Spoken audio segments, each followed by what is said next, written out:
Hasiko gara, comenzamos con la asamblea ordinaria.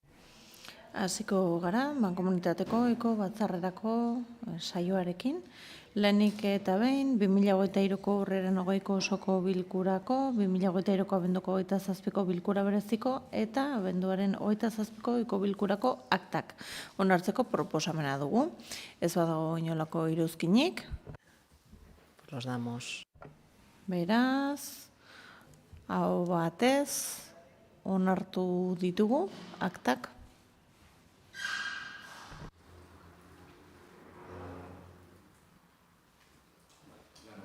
Claro, 26.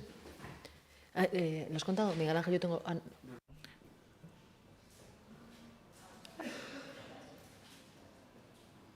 Ados.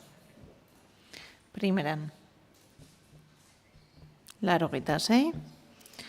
Jarraian, bigarren puntuarekin hasiko gara, mankomunitatearen 2023ko aurrekontuaren likidazioa onartzen duen lehendakaritzaren ebazpenaren eta 2023ko abenduaren 31an sozietatearen urteko kontuak aurrekontu egoretara bihurtzeko txostenaren berri ematea. Vale. Bueno, se ha adjuntado la resolución. Atxikita duzue, ebazpena, deialdiarekin batera, helarazi dizuegu eta dokumentu horretan ikus dezakezue batetik hurrengo puntuan onetsiko dugun kontu orokorra eta bestetik edukiari dagokionez, edukia bada, arauak ezartzen duena likidazio dekretua, kontu hartzailetza txostena, aurrekontu egonkortasunaren txostena, eta badaude ere zerrenda batzuk non kontzeptuak eta partida xekatuta ikus daitezken udaletan egin den moduan urteko itxiera da.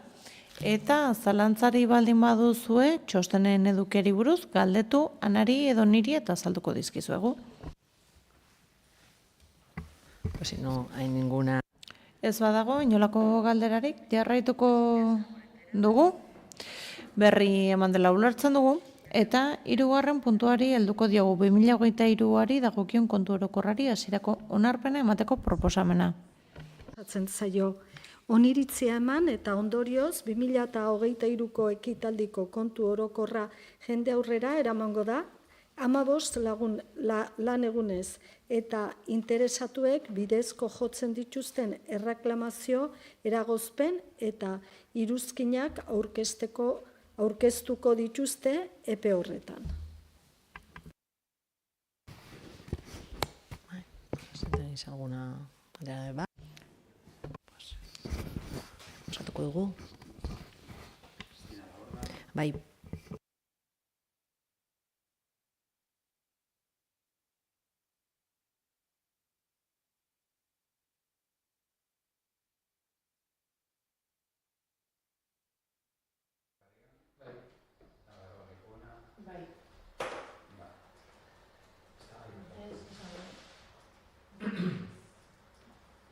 ¿86 votos a favor? Aldeko 86 bozka. Vale, unanimidad. Hau batez onartu da beraz, eta hurrengo puntuari helduko diogu. 4. puntua, 2023ko aurrekontuko kredituen gaikuntzaren bidez kredituak aldatzaren berri ematea.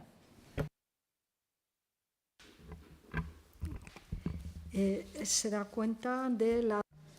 Berri ematen da, lehendakaritzaren 2023ko ebazpenarena, zeinaren bitartez kreditu aldaketaren espedientea onartzen baita, aurrekontua xekatuta agertzen da, partidak ikus daitezke, proposamenean guztira, 75.000 euro dira, eta horiek guztiak jasota daude diru sarreretan eta transferentzia korronte gisa jasota daude.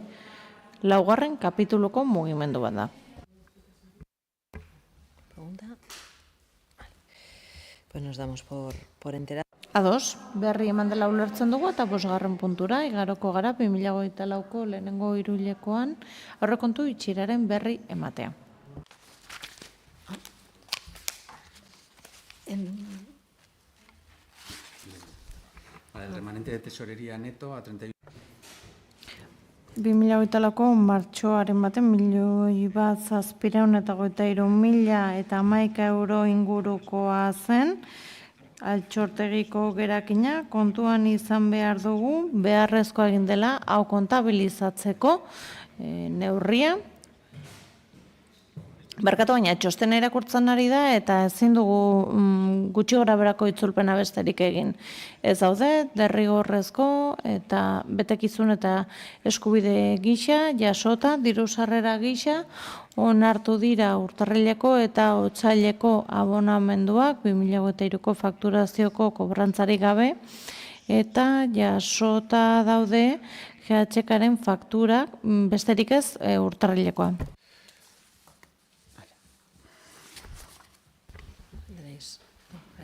Pues pasaríamos al sexto punto, a dar cuenta. Seigarren puntura igaroko gara, Gipuzkoako Foru Aldundiko Ogasun eta Finantza Departamentuarekin zerga informazioa lagatzari buruz sinatutako lankidetza hitzarmenaren berri ematea. Ja 2016ean hitzarmena sinatu genuen Foru Aldundiarekin, Ogasunarekin zehatz mehatz, beraien erroldak, zuen udaletako zergak, bai IAEA eta bai IBIA, kudeatzeko erabiltzen dien errolda horietara guk kontsulta modua eukitzeko. Bai, guretzako interesgarria da, kontratazioa kudeatzeko datu horiek kontrastatu ahal izatea. 2016an sinatu zen kontratu hori, indarrean egondu da, eta eskatu ziguten eguneratzea araudia aldatu zelako, eta datu babesen inguruan ere berritu egin bartzelako testua. Mekanika berdina izango da, aprobetxatu dugu ere gure erabiltzaileak eguneratzeko, eta hitzarmenaren kudeatzaileak ere bai, eta hitzarmena presidenteak, lehendakariak sinatu zuen diputatuarekin maiatzaren 16an. Erantzita daukazute edukia, ez dauka, ohikoa da.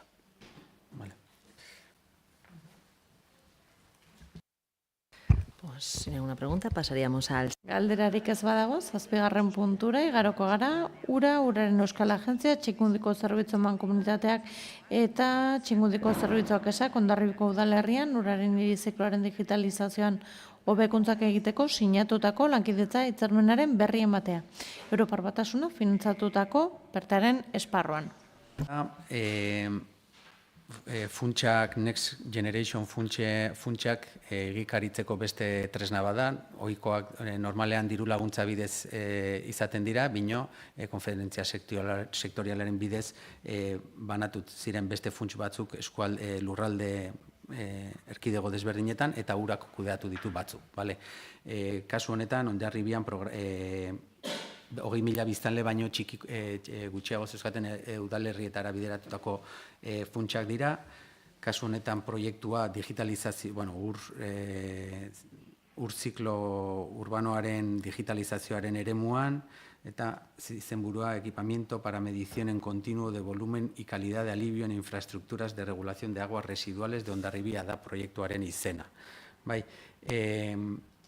Proiektuaren zenbatekoa guztira 84.500 euro ingurukoa da, urak horietatik 62.000 euro finantzatuko ditu, eta diferentzia 12.000 inguru guk. Lan dexente emango digu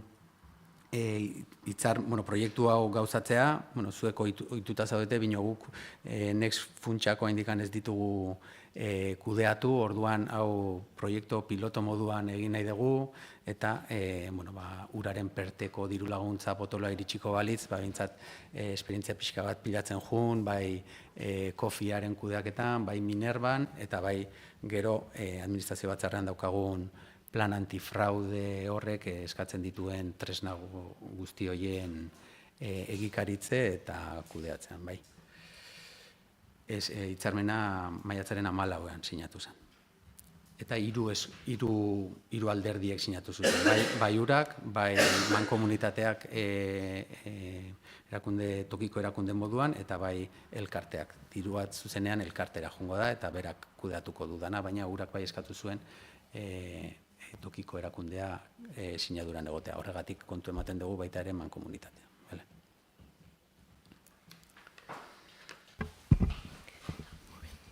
Pues, Ederki, galderarik ez badago, 8. puntura, igaroko gara informazioak, eskaera eta galderak. pues nada más, pues eskerrik asko. Ederki, eskerrik asko.